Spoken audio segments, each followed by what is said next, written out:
बुझा हेर्छु दुर्गे तुई रहेछु ए धना करी देती माते I love you body आते बड़ा मन घर बारी कसम से रखने ताते रानी कारी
भला काय तुझी मर्चा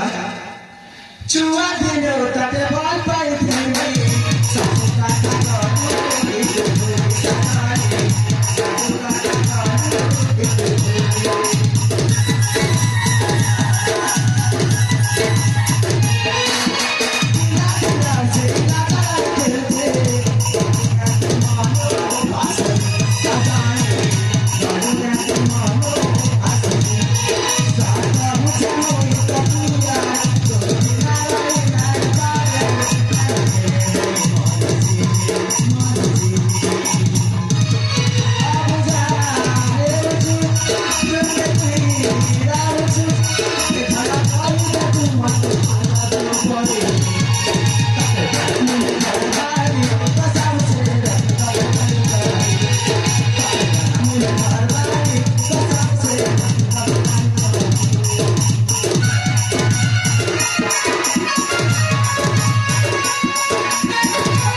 देखो इथे कमाई आलेली तरी तर साधे जन्मते भले राहायच्या साधे मग आत्महत्या करायला गेली ଶୁଣ ଟିକିଏ କଥା ଶୁଣ ମୋ କଥା ଥରେ ଶୁଣ ଏଇ ଏପଟେ ଆସ ଟିକିଏ କଥାରେ ଆତ୍ମହତ୍ୟା କରିଦେବ ତମେ ଭାବିଛ ତମେ ସେମିତି କଲେ ମୋର କଣ ହବ ହଁ ଯଦି ମୁଁ ଆତ୍ମହତ୍ୟା କରିଦେଲି ତାପରେ କଣ ଅସୁବିଧା ଅଛି ମୋର କଣ ଅସୁବିଧା ହଉଛି ମୁଁ କାନ୍ଦି କାନ୍ଦି ମୋ ପ୍ରାଣ ହାରିଦେବି ମ ଆରେ କାହିଁକି ଜାଣିଛ ତମର ମୋର ସମ୍ପର୍କ ଏମିତି ଯେମିତି ଧୂପକୁ ଦୀପ ଦରକାର ଥାଏ ଆଉ ଚନ୍ଦନକୁ ସିନ୍ଦୁର ଦରକାର ଥାଏ ଆଉ କିଛି ଏଇ ଭଲ ଆରେ କଣ କହିଲା ମୋ କହିବା କାରଣ ହଉଛି ମୁଁ ତୁମକୁ ଭଲ ପାଉଛି ମ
ତମେ ମତେ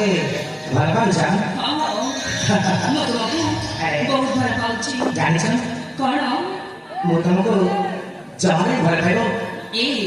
କଣ ଟିକେ ପୂର୍ବରୁ ତ କହିଥିଲ ଯେ ମତେ ତମେ ବେଶୀ ଭଲ ପାଅ ଆଉ କଣ ସେଇଟା କହିଥିଲ ମୁଁ ତମ ପିଲାଦିନର ସାଥୀ ହେଲେ ମୁଁ ତମେ ତ ଭଲ ପାଇବାକୁ ପସନ୍ଦ କରେନି ଆଜି ଜାଣିଛ ତମର ଏ ସୁନ୍ଦର ଚେହେରା ଦେଖି ତମ ଏଇ ଆଖି ଭରି ତମ ହରି କରି ଚାଲିବା ଏ ଗଭୀର ପ୍ରେମଠାରେ ତମର ସେଇ ପ୍ରେମର ଭାବନାରେ